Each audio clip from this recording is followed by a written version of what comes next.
Good afternoon, San Diego. This is Dr. Jason Shumard with Integrative Wellness Center of San Diego. And today we're going to continue our conversation on why is my thyroid not working. This will be part 3. So if you have not seen part 1 or part 2, then make sure you look back on our video series here and you'll be able to look at those. But today I want to start by just going and reviewing just a few things from our last video, the part 2 and part 1. What we spoke about in those videos is where many individuals who are suffering with thyroid conditions, they go and get a diagnosis by their doctor. They get their pharmaceutical medication. Usually it's some sort of thyroid hormone replacement, levothyroxine, Synthroid, something like that. They start taking the medication. They don't feel better. They continue to get worse with time. And then over time, they continue to start taking other additional medications for the other symptoms that they're experiencing that are not being addressed. And so we talked about one of the things is that you want to make sure that you are analyzing or getting analyzed appropriately. Those are different markers that need to be ran through blood work to verify if you truly have a thyroid condition or if it's some other mechanism that is involved with the thyroid, some downgraded versions. Sometimes there are other organs or tissues or systems that could be disruptive or are dysfunctional. And when they're not working properly, you're going to start to have symptoms that are very similar to thyroid symptoms. So I call that a misdiagnosis. So if you want to look back on those videos, I went over a little more in depth. I want to be cautious of our time today and focus on the next part of this video series here. So the next component that we're going to talk about today is probably one of the most important components in regards to thyroid. And that means because this situation, this condition or problem that most thyroid individuals are dealing with. So if you have a thyroid condition or now, it is likely you are dealing with this specific problem. The statistics tell us about 90 to 95% of all thyroid cases are due to this specific condition. And that condition is called Hashimoto's thyroiditis. Now, Hashimoto's thyroiditis, some of you have maybe heard of this condition. Some of you may be thinking I'm speaking another language, but this is such a common problem, which is why I wanted to do a video about this today. Basically what it is, it's an autoimmune disease, meaning that your own immune system is attacking and destroying your tissues of your body. In this specific case, it would be your thyroid. So some other types of autoimmune diseases that you may be familiar with would be rheumatoid arthritis, maybe type 1 diabetes, lupus, celiac disease, those sort of things. So those are pretty significant conditions. Many individuals who are dealing with those types of conditions are very ill, and Hashimoto's thyroiditis or Hashimoto's is no different.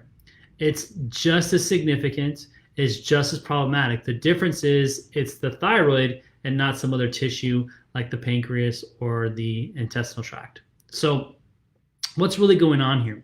So what happens is that the immune system starts to attack and destroy and literally eat away and kill the thyroid over time. So as it's continually eating away and destroying the thyroid day by day, month by month, year by year, eventually the individual starts to experience symptoms. And those symptoms are going to be thyroid symptoms, right? So they're going to have fatigue, they're going to have weight gain, they can't lose the weight, and they have no energy to go do anything, they're losing their hair, they're irritable, constipation, anxiety, depression, all these things that are associated with traditional thyroid problems. So the person goes in to their doctor, lets them know that they have a thyroid or they're having these types of symptoms. The doctor says, well, it sounds like you may have a thyroid issue. They run the blood work and the whole story goes on again, like we've discussed before in other videos. So this person is set off on a wrong stage because they're not being diagnosed appropriately. Most of the time, when you get this, when the thyroid is diagnosed as hypothyroidism, you're going to get a medication like levothyroxine, Synthroid, some sort of thyroid hormone replacement. And then over time, as you progressively get worse, it's just taking additional medications to address the symptoms and never addressing the underlying problem. In this specific case, it would be the autoimmune disease, which is Hashimoto's, which is the most common cause of thyroid problems. This is very important. 90 to 95% of all cases have this as their cause. So if this is so common, if it's such a problem, then why isn't your doctor running these tests?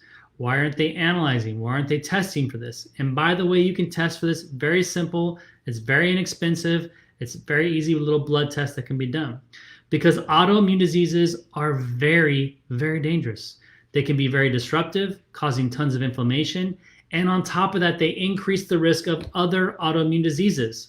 So if you have an autoimmune disease right now, say you have rheumatoid arthritis, or you have celiac disease, or colitis, or something like that, that's potentially, those are autoimmune diseases. So, and if you have a thyroid condition, then it's likely this is your problem. You actually have Hashimoto's.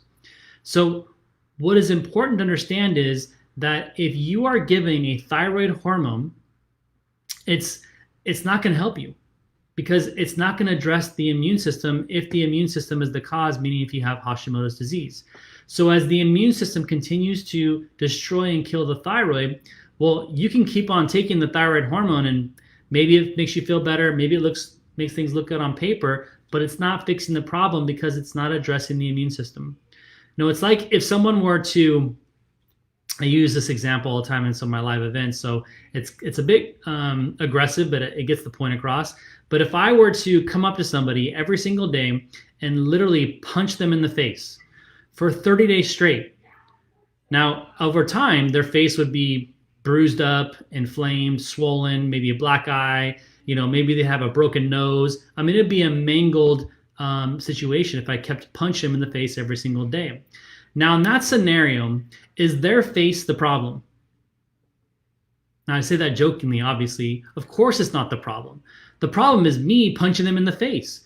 But think about this. In the medical avenue right now, if you have Hashimoto's disease, which is no difference than me punching someone in the face because the immune system is attacking, destroying, and killing the thyroid, well, then what sense does it make to only address the hormone production of the thyroid and not fix the immune system that's causing the issue? It makes no sense whatsoever. And the main reason is that there is no real treatment in the medical model. There's no drugs, there's no pharmaceutical drugs. If things worsen to the point, maybe they give you a steroid, maybe they give you some immune suppressors, but that's not going to fix the issue. The immune system is still